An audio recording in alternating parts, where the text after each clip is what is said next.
Welcome to the Open Forum in the Villages, Florida podcast. In this show, we talk to leaders in the community, leaders of clubs, and interesting folks who live here in the Villages to get perspectives of what is happening here in the Villages, Florida. We are a listener-supported podcast. There will be shout-outs for supporters in episodes. In Season 6, we will continue making substantial improvements to the podcast. This is Mike Roth. And listeners, I'm thrilled to share with you this podcast, which is my passion project for you. This podcast brings me joy, brings you knowledge, inspiration, and a lot of things that people need to know about the villages and the people living here. Be sure to hit the follow button to get the newest episode each week. Creating this podcast is a labor of love, even though it demands more time that I can easily spare. Now, here's where you come in. You can help us keep the podcast alive and thriving. How? By becoming a supporter. The easy way for you to support us is to visit our podcast webpage, openforuminthevillagesflorida.com, and click on the supporter button at the top of the page, or the purple supporter box on the right side of the page. Even a small donation of $3 to $10 a month makes a big difference. And guess what? You can cancel your subscription at any time. No strings attached. Your support means the world to us. Stay curious, stay inspired, and keep those headphones on. I hope everyone enjoys today's show. This is Mike Roth on Open Forum in the Villages with Bonnie Stein. Thanks for joining me today, Bonnie. Thank you, Mike. Bonnie Stein is a native Floridian and moved to the Villages about how long ago? 2017, so 7 years ago. Okay, I moved here in 2017 too. We're here to talk about Bonnie's endeavor over the past 3 years called Thriller in the Villages Dance Troupe. Bonnie, what motivated you to create a thriller dance troupe here in the Villages? So the name of the group is actually Thrill the Villages. Oh, Thrill. Yes, I apologize. That's okay.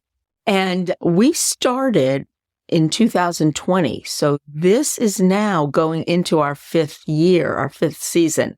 And the reason we started in 2020 is I had been part of a Thrill the World group in St. Petersburg, where I was living in that area at the time.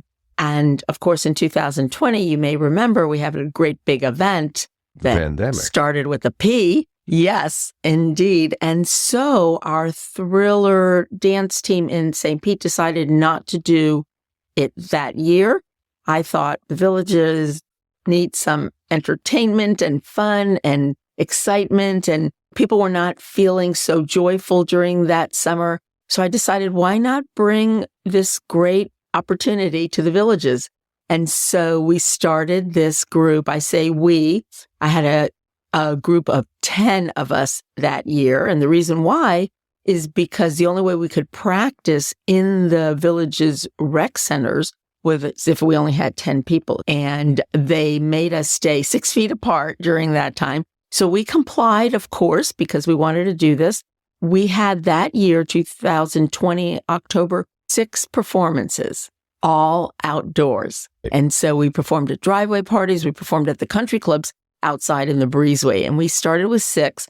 I thought that would be the end of it that year. I'd go back to St. Pete the next year, but it didn't turn out that way. Our audiences seemed to love it. Our zombies themselves, the 10 of us, seemed to love it. And people encouraged me to do it again the next year. So in 2021, we doubled to 20 zombies in 2021. And still people were careful about getting too close together at that time. So we complied with the rules that ensued. And 2022, we doubled again to about 40 members. Last year in 2023, we more than doubled to 100 zombies. I remember seeing you at Edna's on the Green there with 100 zombies. There wasn't enough room for everybody. There was not enough room for everybody. And indeed, we're going to be back at Edna's this year on October 27th with Katrina. We'll be back and we will have to have sign-ups, which is what we have to do now. we have to have our zombies sign up for the performances they're going to do. And we have to limit it because the fabulous news is that this year we have over 200 people that are involved with Thrill the Villages. And Well, that's a good thing to know in the sense that if someone signs up to be part of your dance troupe, not everyone has to show up at every performance. that is absolutely right. We do not require a certain number of performances. They can choose. We have some of our thriller zombies that say they only want to come to 3, and that's perfectly fine. In fact, our brand new zombies, because we have so many in 2024.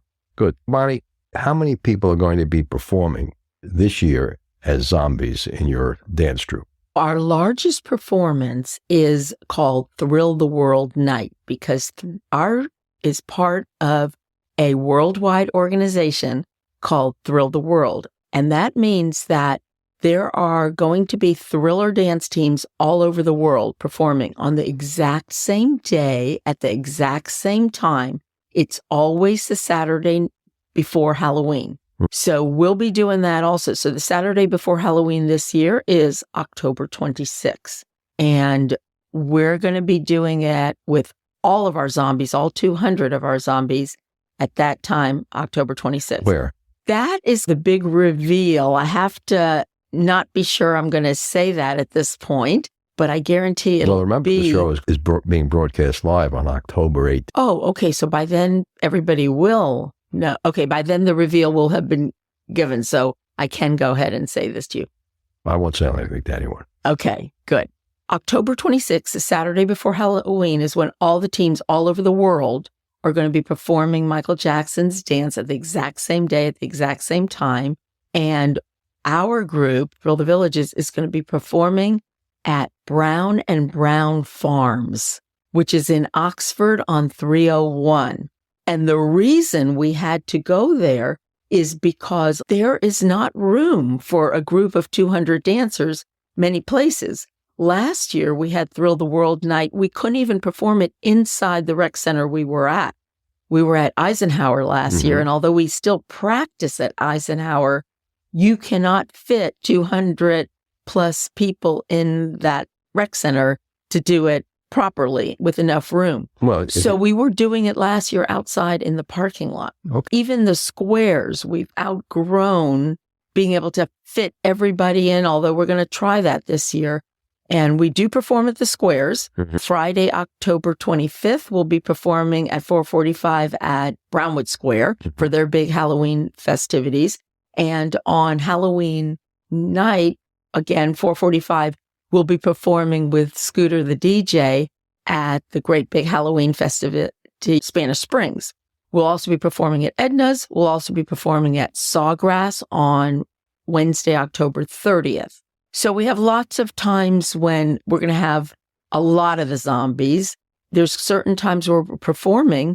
For example, Edna's. You mentioned Edna's. We're going to be there October 27th with Katrina. However, we cannot fit our 200 zombies at Edna's. We barely could fit them last year when we had quite a few less. So what we're going to do there is we're going to have people sign up. Our zombies can sign up. Bonnie, how could everyone in the world do the dance at the same time? People in New York and the Villages, no problem. People in Chicago, they're an hour off. That's right. People in Denver are going to be 2 hours off. People in LA are 3 hours off. Great point, because you are right. We have performing teams from all over the world. So we align with Greenwich Mean Time, and everybody does the dance at their time that aligns with Greenwich Mean Time. So whatever that is, ours happens to be 6 p.m. So we must do the dance at exactly 6 p.m. And everybody in our time zone will be doing it at 6 p.m. But in California, for example, those teams will be doing it 3 hours later than us. They'd be doing it at 9 p.m. That's our right. time. Right. Okay, that makes it a lot easier to understand. Yeah. And so you got the venue for the Browns Farm. Yes, we're going to be doing it there, the venue, because it's a huge place and they are having a fabulous Halloween event. The whole farm is going to be decorated for Halloween and fall. And so we're going to align with that, it's going to be a perfect place for our zombies to do the dance for Thrill the World at 6 p.m. The other thing, Brown & Brown Farms, they're going to be having fireworks that evening. Most people don't have fireworks on Halloween. No. But they're going to be having fireworks on Halloween. And so there's a whole bunch of festivities going on there at the farm. How many people can they accommodate? They can accommodate, I'm imagining they can accommodate more than 1,000 people there. Wow. More than 1,000. I'm not sure because we've never done this before. This year we were actually going to do it at Edna's on Thrill the World Night. But once we grew so much, we realized there's no way we can fit. So we're going to do Edna's on another day. And that's the thing. The smaller venues, we have our Thriller Zombies sign up. So we may have certain times we may be doing a Halloween performance, let's say inside Laurel Manor Rec Center. We're doing a Halloween performance. How can we do that? We may have only 30 zombies do that one. And so our smaller venues, we have signups and people can sign up for, again, I'm not going to say as many as they want to do because we want to even it out. But our brand new zombies are getting to do the performances of 3 big performances, those 3 big performances that we have the last week in October. Yeah, we're very open to that. And not only that, but anybody who ever wants a performance of Thriller, we're pretty booked for this year, but they can go to our website, which is thrillthevillages.com. And on our website, there is a performance request form that they can fill out, send it to us, and we'll look at it and look at our schedule and see if there's availability. And it tells them how to actually make the request.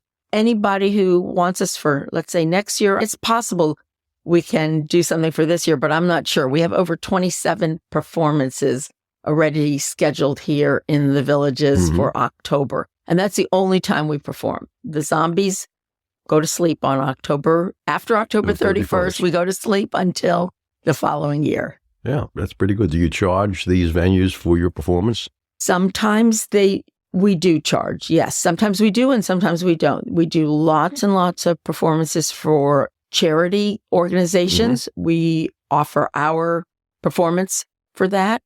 But if it's a social thing or a party, or if they have entertainment that's being paid, then Thrill the Villages does charge for that venue. And we have our first year, what was interesting, our first year, maybe our first few years, certainly the first year, we were practically like begging people, hey, do you want our group to come and show up at your Halloween party? But things have changed quite a bit. We don't have to do that anymore, but we now have people asking us a year ahead to book for the next year. So we've had to tighten up on how we offer that. That's good. It's a good performance. I've seen it. So if people have never done a dance routine or not involved with a professional dance club here in the Villages, can they participate in the Thriller dance? Absolutely. We like to say that you don't have to be a good dancer. You don't even have to ever have danced before, and we will teach you how to do Thriller. We break it down step by step. It is a challenging dance to do because it's 6 minutes of differing choreography. It's not quite like a line dance where you do the exact same steps over and over again to 4 different walls. This is 6 minutes of differing choreography. And so there is some memory that is happening during this time. You're having to remember the dance. You're having to remember the steps at the same time. You're having to remember what comes next and the transitions.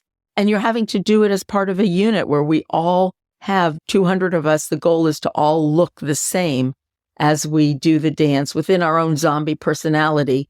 So we will teach everybody. We really break it down. And people who thought they're like, I will never, ever be able to get this, they learn it by the end. We're amazed. Right now, we only have 1 month under our belts right now of teaching our brand new 2024 zombies. And yet they are doing a fabulous job of learning this dance. And what percentage of the zombies from last year are coming back this year? A huge percentage come back. We had 100 last year. and we have 80 of them coming back. So that's a pretty high percentage, 80%. Sure. And some of them, the reason why they're not coming back are things like they moved, so they're not in the villages anymore. That's a good excuse. Yeah, we thought so. And sometimes they might have some illness in their family that they need to be taken care of, even if it's not their illness, a family member that they're involved with. And some people just do it for 1 year, but most people end up loving this and feeling, I don't know, it's a fun way for adults here to celebrate Halloween and celebrate the month. And keep in mind also how many people love Michael Jackson's music and love Thriller. Thriller is the #1 selling album in the world and has been so since it came out in 1983. Really? Are there any health benefits, especially brain health, to your learning, having people learn the dance with all of the different steps? That is one of the things that we love also about Thriller. Now, I'm a fitness instructor. I teach race walking and have been teaching race walking for 35 years. So the first benefit of Thriller is definitely physical, no question about it. It is an aerobic exercise, and people who do Thriller who aren't exercisers and start exercising with us in Thriller talk about afterwards how during this season, how they've lost weight, trimmed down in size, changed their body shape, feel more fit. So that, of course, is music to my ears, just hearing that. But the other thing that is so fabulous about doing this dance is the brain health benefits of doing aerobic exercise. 35 years ago, when I was teaching race walking, I never talked about the brain benefits of aerobic exercise. But over the last 10 years, we have learned that whatever is good for the heart is good for the brain. So aerobic exercise is one of the best things you can do to make those new neuromuscular pathways in your brain. We call it neuroplasticity, how we never used to think that the brain changed. We thought by the time you're an adult, that's what you got. And from then on, it's losing brain cells. But we now know through studies of neuroplasticity, that is not true at all, that the brain can change and that we can grow new cells and that we can grow new pathways in the brain. And one of the things that helps it is sending oxygenated blood to the brain, just oxygenated blood from the heart everywhere else, changes our muscles. It also changes what happens in the brain. Well, that's confirmed by one of our health tips from Dr. Curtis. Absolutely. And let's take a quick break here and listen to a short Alzheimer's tip from Dr. Craig Curtis. So if one of our listeners want to go to one of your seminars that you put on regularly, how do they make a reservation to do that? The easiest way is to go to our website, which is www.craigcurtismd.com, or call our office at 352-500-5252. Thanks, Dr. Curtis. Thank you, Mike. With over 20 years of experience studying brain health, Dr. Curtis's goal is to educate the village's community on how to live a longer, healthier life. To learn more, visit his website, craigcurtismd.com, or call 352-500-5252 to attend a free seminar. So, Bonnie, you have all these people that are training. How do you train them all if you can't get them all in the same rec center? We have 3 days a week that we have a dedicated rec center on each of those 3 days. We practice on Sunday at noon and Monday evening at 6:30 and Thursday at 12:30. And our zombies don't have to come to every single practice, but some of them choose to. They love coming and they love practicing with us. And so they come all 3 days a week, but some can't because some people work, so they can't come on Thursday afternoon. So they may come 2 days a week. And we even allow them to come just 1 day a week, assuming they will also practice the dance at home. So we don't have to fit in all the people in the rec center, although there have been quite a few days that we've had 200 in there, and it is quite squished on those days. One more thing I wanted to say, Mike, about the brain health is that because this is a 6-minute dance, it is requiring them to really be thinking and focusing. And one of the things that I'm sure Dr. Curtis would agree upon, it's the learning new things that help our brain too. So that's why picking up an instrument as an adult and learning how to play an instrument, learning a new language, those are things that definitely put the brain into action to learn something new. With aerobic exercise, the benefit is that you are getting that oxygenated blood to the brain at the same exact time that you're learning something new and getting the physical benefits. So, Bonnie, you teach people how to do the dance, but do you also teach them how to put the makeup on?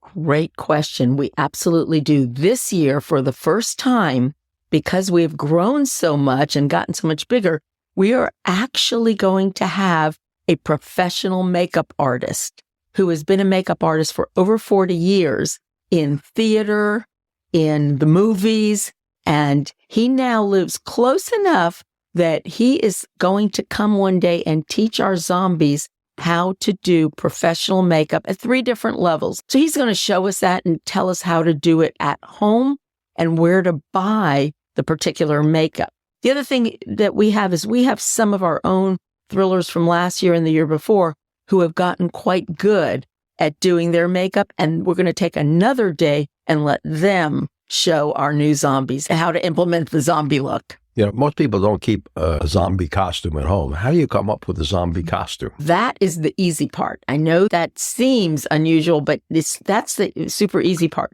First of all, Mike, I bet you have in your closet something way back in the back that you've been holding on to that you have not worn in quite a few years. All of us have something like that. Mm-hmm. So we tell people, first go in the back of your own closet, way back, and dig out something that is old and you haven't worn it in 5 or 10 years, but you don't want to get rid of it yet. That could be your zombie costume, and we'll show you how to zombie that up. The other option is one of the many thrift stores here in the villages. You'd be doing a great service to them by buying one of their dollar rack items that nobody else has bought. What do you mean by zombie them up? Let's say I go to a thrift store and I find something on the dollar rack that I don't want to spend a whole lot of money on. So I'll find something that has been probably in that thrift store for several months, and that's why they finally put it on the $1 or $2 rack. Take it home, and you can dirty it up. That's what we mean by zombie it up. First, you dirty it up with pretend dirt, coffee spray, or something that kind of makes it look old and dingy. And then the next thing you're going to do is cut it up, because zombies have been sleeping for 40,000 years, some of them. So they've been in the ground a long time sleeping, and so their stuff is all tattered and ripped up. We're going to show you how to cut that up and make it look even more zombie. So you don't wear a typical Halloween outfit. You can be a doctor or a nurse or a zombie teacher or a zombie housewife or a zombie schoolgirl or a cheerleader, a normal, average person that we turn into a zombie. Yeah, that's an interesting perspective. So they don't have to go out to Amazon and buy a zombie suit.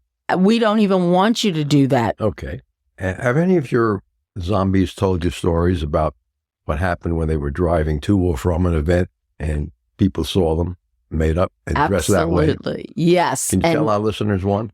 So as we get closer and closer to Halloween, here in the villages, it's so very normal to be going to activities and parties all dressed a zombie or whatever, wearing your Halloween costume. So the closer we get to Halloween, the more we don't even get a second look when somebody sees us. However, I will say, if we're going early on in October, the first couple weeks of October, if we have a performance, which we do every year, that's when you get a look from somebody in a car right next to you, and it is a shocking look. People in the villages are used to people dressing up. I don't remember what year it was, but you did a performance at the Bohemian Spotlight Cafe a couple of years ago. And when I walked into the room, I didn't know you folks were going to be there, and I was aghast. There's a good word for it. And one of the zombies comes over to me and says, "Mike, how you doing?" And I looked at the lady and I said, "Do I know you?" And she finally identified herself as Laura. And I said, "Oh, yeah, Laura, she's in my improv group." Which the makeup and the costume just threw me way off. Absolutely. We are unrecognizable. Sometimes people don't even recognize who we are. For our listeners, what is the website that they can go to see a list of where your performances are and when they are? thrillthevillages.com. And we have a list of our performances, and we have a list of our public performances. That's the only ones that we put on our website are our public performances. So you can see the list there and where our big performances are going to be. But even we have some smaller performances. For example, Sawgrass, again, because they can't fit all of our zombies, will be what we call a smaller performance, but it will have a lot of our zombies. And I know that'll appeal to so many of our new residents who live south of 44. They will love the fact that we'll be at Sawgrass this year. We'll be at Edna's again this year. So find it on the website. Edna's was just jammed when I was there. Absolutely. The other thing is that we have a Facebook page. So really? Anybody can go to our Facebook page, which is Thrill the Villages on Facebook, and find our Facebook page. And I think we have now over almost 4,000 fans on our Facebook page. Anybody who just loves Thriller and wants to know what we're up to can go and be a fan of our Facebook page. Great. On the Facebook page or on your website, can they see videos of your past performances? They can see videos of our past performance. It's a lot easier to find it on our website. Mm-hmm. So on our website, you can just go into the section called Past Performances. Is there a sign-up page on your website so people can be notified about the training for 2025? We do not have that sign up. So now we say, join our Facebook page, or you don't have to join our Facebook page. You can look at the website next summer. Late spring, yeah, not summer. Yeah, because we start August 1st, or let's say we start the first week in August, whenever that is. We start practicing. Mm-hmm. So in May is when we start telling people where the practices will be and what to look for and how to. This year, we didn't even ask for signups ahead of time, but because we've grown so much, that may need to change next year and where our practices are and just to show up. Now, for any of your listeners that are getting so excited about this, I can say that here we are in October.